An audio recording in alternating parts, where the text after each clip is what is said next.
Bien, estamos en este último bloque. Es bien importante hoy día estar bien involucrados con el tema de la ciencia y la tecnología. Antes, le comento, el presidente Andrés Manuel López Obrador, se lo digo porque estábamos platicando de Julian Assange, acaba de comentar que estaría tratando en su gira a Estados Unidos, en la charla que tendrá con el presidente Biden, la liberación de Julian Assange, el fundador de Wikileaks, y además ratifica su oferta de asilo político para el periodista Assange.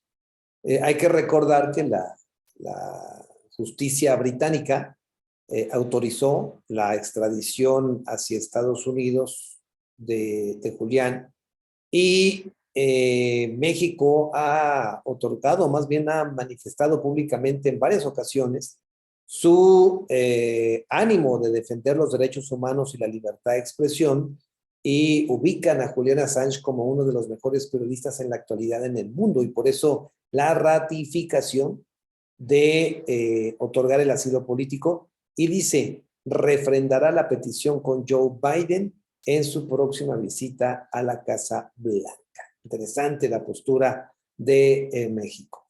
Bien, el Reino Unido, ojo, ante este asunto de la vacuna, o más bien de la viruela símica, estará ofreciendo a hombres homosexuales la vacuna,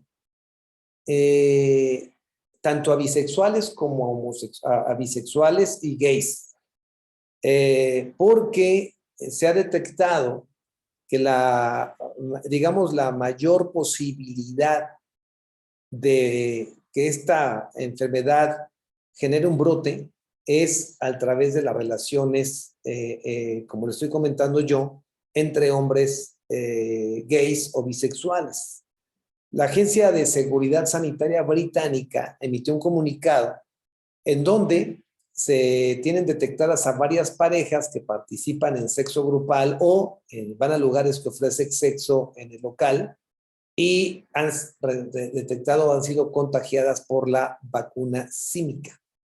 Esta vacuna, que fue creada para la viruela, que es una enfermedad afín, se cree que tenga una efectividad hasta del 85% en los casos de la viruela del mono o la viruela símica. Y es que en el Reino Unido se tienen detectados actualmente 793 casos, más de 2.100 casos registrados en 42 partes del mundo.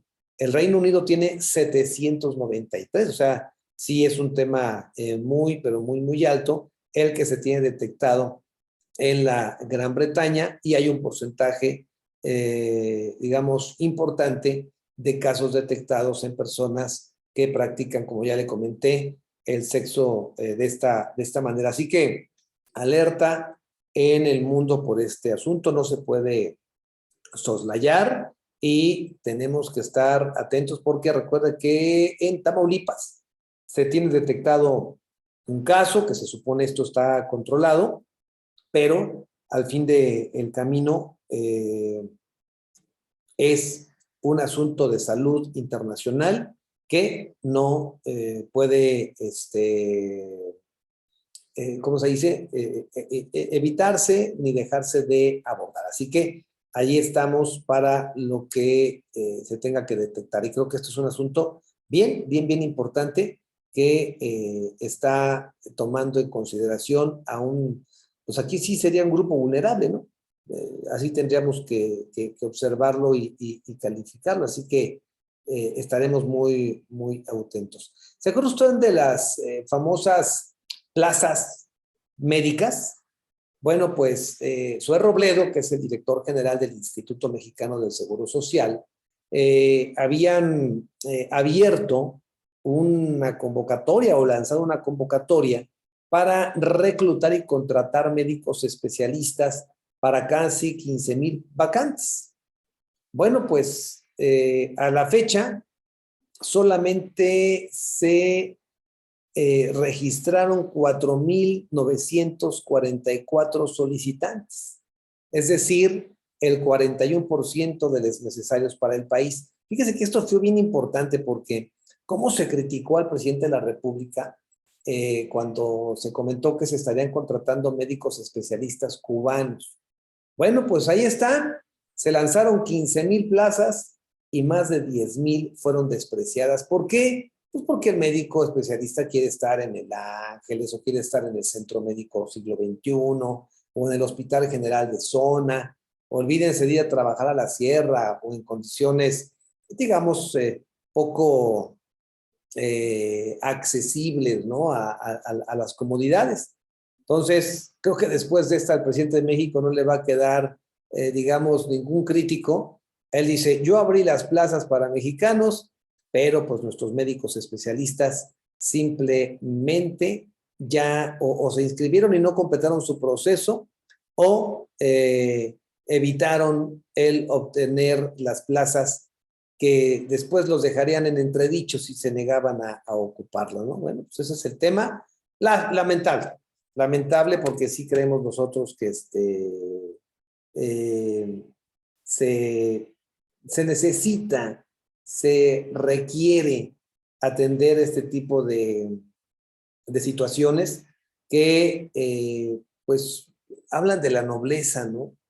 Creo yo de la nobleza del ser humano en cuanto a las necesidades. Si yo tengo la educación, tal vez me preparé en el sector público, bueno, pues ¿por qué no voy a dar algo hoy a mi país, a mi nación? Pero bueno, es parte de lo que en un momento dado no sabemos retornar y pues todo lo queremos ver ya con ojos de dinero, que también es válido, pero entonces no quejarse cuando se abren los espacios para otras personas, ¿no? Creo que eso también tendríamos que considerarlo para evitar el que caigamos en una crítica absurda cuando no se encuentra la justificación. Eso es lo que en un momento dado se volcaron los médicos especialistas y gritaron y levantaron la voz.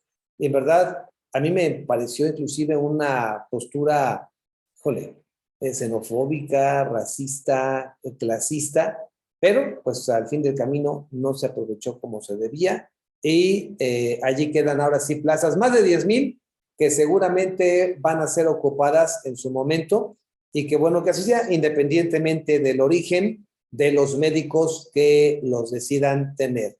Vamos a escuchar el comentario a tiempo con don Teodoro Rentería Arroyave. Hoy lo dejamos en audio. Adelante.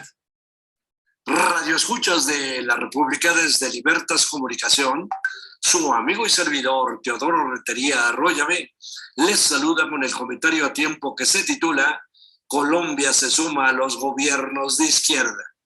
Nunca es tarde para felicitar a mis pares, los padres que saben cumplir con sus deberes de progenitores.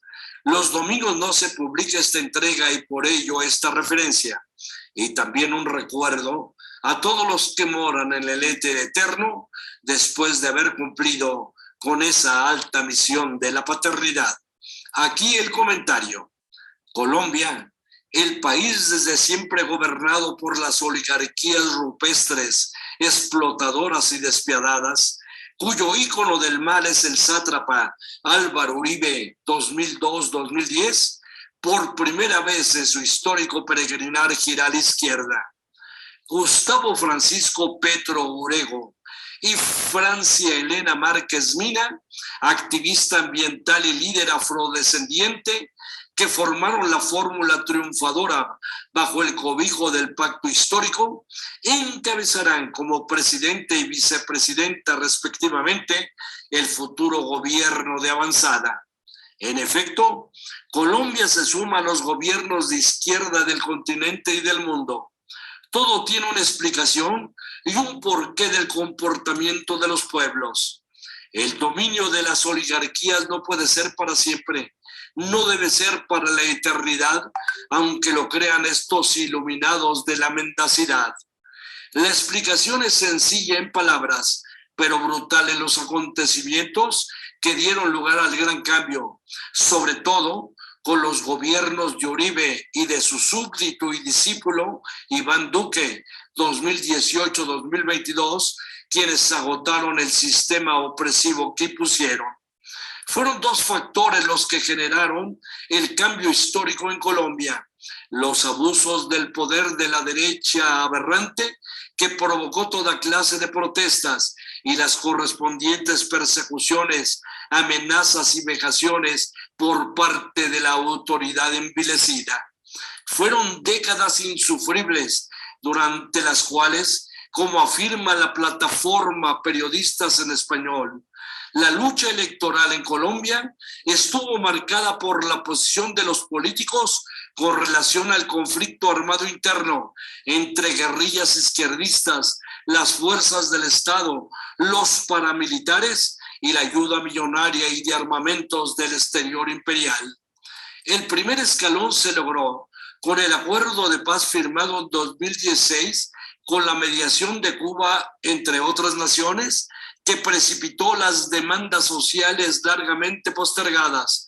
A ello hay que agregarle los dos estallidos sociales con manifestaciones callejeras que se prolongaron por meses en algunas ciudades, centenares de asesinatos de exguerrilleros y activistas sociales, y la pandemia del COVID-19 contribuyó todo a agudizar las desigualdades y la pobreza. En ese clima adquirieron visibilidad de regiones y sectores de población marginados por el centralismo, como las comunidades indígenas, los afrodescendientes, mujeres trabajadoras en las provincias de la periferia y expresiones de los jóvenes hastiados de la clase política responsabilizada de la corrupción. Petro hizo una campaña de conciliación, llamó a la unidad, se esforzó por mostrar que suyo es un proyecto de altura y no uno de saldar cuentas con el pasado reciente. Vamos a desarrollar el capitalismo en Colombia, no porque lo adoremos, sino porque necesitamos acabar con el feudalismo y el esclavismo de nuestros señores feudales, y lo vamos a hacer desde el pluralismo económico, dijo en su reiterado discurso. Además prometió, se impone que Colombia trate de salvar la Amazonia y podemos proponer un diálogo entre Estados Unidos, gran emisor de gases de efecto invernadero, y nosotros que tenemos la esponja para absorber esos gases. Tomó vigencia su propuesta de descarbonizar la economía de Colombia con el desmontaje en unos 15 años de la industria del petróleo, el carbón y el gas. Todo un desafío porque se trata del principal rublo de exportación y la mayor fuente de ingresos del Estado colombiano. La oferta, por el contrario, de Petro es activar una reforma agraria que respetaría la propiedad privada, desincentivando el latifundio con impuestos a la propiedad rural que se considere indebidamente utilizada. En Colombia, el 52% de las tierras está en manos del 1,5% de la población, según el Centro de Memoria Histórica. Petro ganó con 11.281.013 sufragios, 54.44%, la más alta votación lograda por político alguno en Colombia, pero al cabo de una larga y muy polarizada campaña que llevó a la otra casi mitad del electorado, 10.580.412 votantes, 47.31%, a respaldar la opción del empresario populista Rodolfo Hernández, un outsider, competidor desconocido de la política. Petro es un hombre de izquierda que no tiende a las venganzas inútiles, y Francia Márquez será la primera mujer en ocupar la vicepresidencia de ese hermoso país sudamericano. Colombia se suma a los gobiernos de izquierda. Hasta aquí el comentario a tiempo. Se despide de ustedes su amigo y servidor Teodoro Rentería Arroyave. Y fíjese, si nos vamos al análisis, está bien interesante porque el, el cómo ha migrado la democracia, hacia dónde se está generando esta tendencia. Y es interesante cuando se percibe precisamente los países, ¿no?, que están caminando en esa tendencia. Y pues pese a quien le pese, ¿no? Petro llega con esta, pues a lo mejor ventaja ligera, pero al fin y al cabo ventaja y triunfo democrático en Colombia.